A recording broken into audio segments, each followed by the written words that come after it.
अस्सलाम वालेकुम दोस्तों। तो कैसे हैं आप? उम्मीद है कि अच्छे ही होंगे। आज हम बात करने जा रहे हैं स्नेक आइलैंड के बारे में। ये आइलैंड इतना ज़्यादा ख़तरनाक है कि यहाँ की गवर्नमेंट ने भी इस आइलैंड पर इंसानों का जाना पूरी तरह से बैन कर दिया है। यहाँ पर आपको ऊपर नीचे दाएं बाएं हर तरफ सांप ही सांप देखने को मिलेंगे। इस आइलैंड पर इतने ज़्यादा सांप हैं कि इस आइलैंड को सांपों का बसेरा भी कहा जाता है।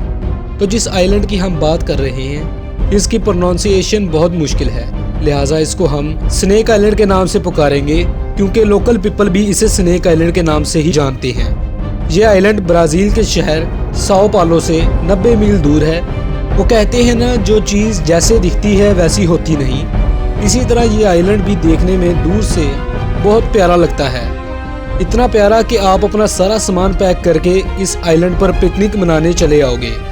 लेकिन अंदर से इसकी हकीकत कुछ और ही है। रिसर्चर्स का तो ये मानना है कि इस आइलैंड पर आपको हर एक स्क्वायर मीटर पर 5 सांप देखने को मिलेंगे। लोकल पीपल का ये मानना है कि जो आखिरी इंसान इस आइलैंड पर रहा था वो 1900 से 1920 तक रहा था।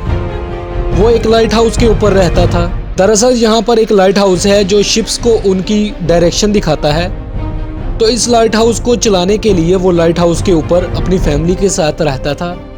लेकिन एक दिन सांपों ने उस पर अटैक कर दिया और उसको और उसकी पूरी फैमिली को मार डाला।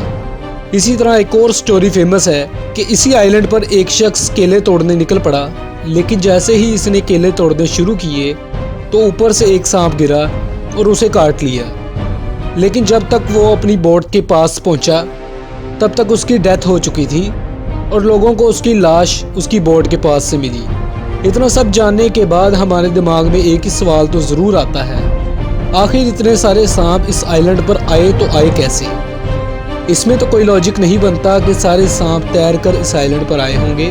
दरअसल कुछ लोगों का ऐसा मानना है कि यहाँ पर खजाना छुपा हुआ है जो कि पायरेट्स छुपा कर गए हैं और इस खजाने की हिफाजत के लिए इन्होंने यहाँ पर सांप छोड़ दिए हैं। लेकिन दोस्तों, मेरा तो ये मानना नहीं है, क्योंकि अगर यहाँ पर खजाना भी हुआ तो पायरेट्स यहाँ पर सांप छोड़कर क्यों जाएंगे?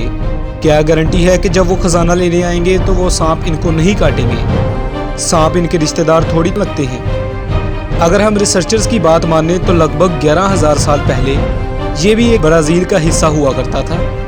लेकिन समुद्र की सतह बढ़ने की वजह से ये आइलैंड ब्राज़ील से अलग हो गया। इस आइलैंड पर इतने सांप नहीं थे जितने इस वक्त हैं। जैसे जैसे वक्त गुजरता गया वैसे वैसे इनकी पैदावार बढ़ती चली गई और अब इस आइलैंड पर लगभग 3 से 4 लाख सांप पाए जाते हैं और ये सारे सांप ही दूसरे नॉर्मल सांपों से 5 गुना ज़्यादा जहरीले भी होते हैं। और इतना ही नहीं, दुनिया का सबसे खतरनाक तरीन सांप गोल्डन लैंचर्ड भी इसी आइलैंड पर पाया जाता है। ये सांप गोल्डन कलर का होता है और इसकी लंबाई तकरीबन 28 इंच तक होती है। लेकिन कुछ रिपोर्ट के मुताबिक कुछ लैंचर्ड 46 इंच के भी पाए गए हैं। ये इतने ज़्यादा जहरीले होते हैं कि इनका जहर आपका जिस्म भी जला सकता है। अगर इस सांप ने आपको काट लिया तो आपकी 1 घंटे के अंदर मौत पक्की। अगर 1 घंटे के अंदर आपने ट्रीटमेंट ना करवाया तो आपके बचने के 7% चांसेस रह जाते हैं। इस सांप का जहर इतना जहरीला होता है कि ये आपकी किडनी को भी फेल कर सकता है, आपके मसल टिश्यू को डैमेज कर सकता है और यहाँ तक कि नहीं बल्कि आपके ब्रेन को भी डैमेज कर सकता है। आपको इस आइलैंड पर सांपों के अलावा और कोई चीज़ भी देखने को नहीं मिलेगी। ऐसा इसलिए क्योंकि यहाँ पर जितने भी जानवर थे वो सब इन सांपों का शिकार बन गए, जिनकी वजह से इन सांपों के लिए खाने की कमी होने लगी। इसलिए सांपों ने परिंदों को अपना शिकार बनाना शुरू कर दिया। ये दरख्तों के ऊपर जाते और जैसे कोई चिड़िया बैठती तो सांप इन पर झपट पड़ते और अपनी भूख मिटाते। इसी तरह जो भी यहाँ जाता वो इनका शिकार बन जाता। इस आइलैंड का टेम्परेचर अगस्त से मार्च के दरमियान 19 डिग्री सेंटीग्रेड से 28 डिग्री सेंटीग्रेड तक रहता था। लेकिन इससे भी हैरानी की बात यह है कि इतने डेंजरस आइलैंड पे भी लोग अपनी जान को खतरे में डालकर स्मगलिंग करते हैं। ये लोग इलीगली इस आइलैंड पर जाते हैं और सांपों को पकड़कर ब्लैक मार्केट में बेच देते हैं, जो इनके कीमती होने की वजह है। इनकी प्राइस $10,000 से $30,000 तक होती है। इन सब के अलावा ये सोचकर भी डर लगता है कि जो सांप इस आइलैंड पर पाए जाते हैं उनको खरीदने वाला अगर ज़्यादा केयरफुल नहीं हुआ तो इनकी पॉपुलेशन और भी बढ़ सकती है, जिससे लोगों की जान को खतरा हो सकता है। लेकिन हर एक चीज़ बुरी नहीं होती, उसके अंदर कुछ ना कुछ अच्छाइयाँ ज़रूर होती हैं। उसी तरह हमें भी इस आइलैंड पर बहुत सी फ़ायदे हो सकते हैं। इस आइलैंड पर जैसे भी सांप पाए जाते हैं, उनके जहर से कई जानलेवा बीमारियों की दवाई बनाई जाती है, जैसे कि दिल की बीमारियां। इस आइलैंड पर जाने के लिए सिर्फ नेवी और रिसर्चर्स को ही परमिशन है। नेवी लाइट हाउस को मेंटेन करने के लिए जाती है और रिसर्चर्स सांपों की प्रोसेस के लिए साल में एक बार जाते हैं। अगर फिर भी आपने किसी तरह गवर्नमेंट से परमिशन ले ली, तो फिर भी आपको अपने साथ प्रोफेशनल लोगों को लेकर जाना पड़ेगा।